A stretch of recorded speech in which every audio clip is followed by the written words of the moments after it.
ஒரு மகிழ்ச்சியான செய்தி. இதயம் நல்லெண்ணெயின் விலை லிட்டருக்கு ரூபாய் 105 குறைஞ்சிருக்கு. செப்டம்பர் 2023ல 1 லிட்டர் இதயம் நல்லெண்ணெயின் அதிகபட்ச விலை ரூபாய் 503. ஆனா இப்ப 1 லிட்டர் இதயம் நல்லெண்ணெயின் விலை ரூபாய் 398 மட்டும்தான் தமிழ்நாட்டுல. அப்ப இனிமே எல்லாரும் இதயம் நல்லெண்ணெய் வாங்கலாம் இல்ல? அண்ணா, இந்த தேர்தலால ஆட்சி மாறுதாங்கண்ணா, இந்த ஒரு தேர்தலால ஆட்சி மாற போகுதாங்கண்ணா.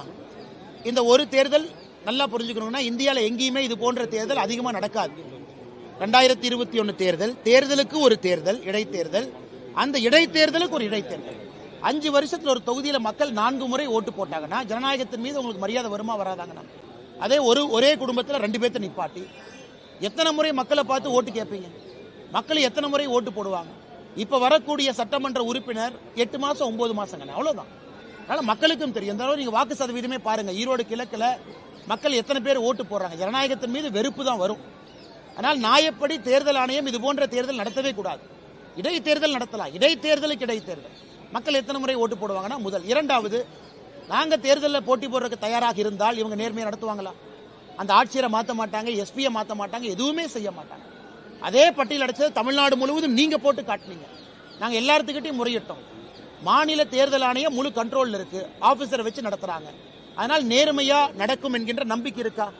நாங்க தேர்தலில் நிற்கிறோங்கிற ஒரு காரணத்துக்காக மக்கள் எதற்காக பட்டியலை திரும்ப அடைக்கப்பட வேண்டும்? ஏன்னா முதலமைச்சர் நாங்க பட்டியலையே அடைக்கலின்னு சொல்றாரானா? அதனால் எங்களை பொறுத்தவரை இந்த தேர்தல் ஒரு வேண்டாத வேலையாக ஈரோடு கிழக்க பார்க்கிறோம். 9 மாதத்திற்கான சட்டமன்ற உறுப்பினர், அதுல என்ன பிரயோஜனம் வரப்போகுதுங்கண்ணா? மாநில அரசு, கவர்னர் இவங்களுக்கு இடையில ஒற்றுமை இல்லாத காரணத்தினால பெரிதும் பாதிக்கப்படுவது மக்கள் தான் சார்.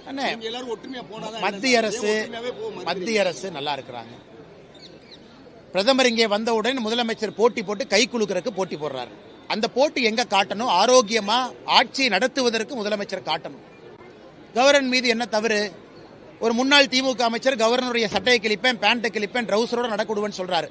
முதலமைச்சர் நடவடிக்கை எடுத்தாரா? சத்தியப்பிரமாணம் பண்ணித்தான் சத்தியமூர்த்தி அமைச்சரானாரு. முதலமைச்சர் நடவடிக்கை எடுத்தாரான்னு? இந்த மாதிரி கவர்னர் மீது ஆபாசமான போஸ்டர் சென்னையில் ஒட்டியிருக்காங்க, திமுகன்னு பேர் போட்டு. ஒருத்தர் மேல் நடவடிக்கை எடுத்தாங்களா? அதனால் இவர்களை பொறுத்தவரை ஆட்சியில் இருப்பவர்களுக்கு இந்த கான்ஸ்டிடியூஷனல் போஸ்ட் அவர்களுக்கு எப்படி மரியாதை கொடுக்க வேண்டும் என்று திமுகவுக்கு தெரியவில்லை என்றால் எப்படிங்கன்னா நாம் போய் பஞ்சாயத்து பண்றது? அதனால் திமுகவும் நன்றாக புரிந்து கொள்ள வேண்டும். இவர்கள் ஆட்சியின் மீது இருக்கக்கூடிய வெறுப்பை மறைப்பதற்கு கவர்னரை பகடைக்காயாக பயன்படுத்தி அரசியல் செய்து கொண்டிருக்கிறார்.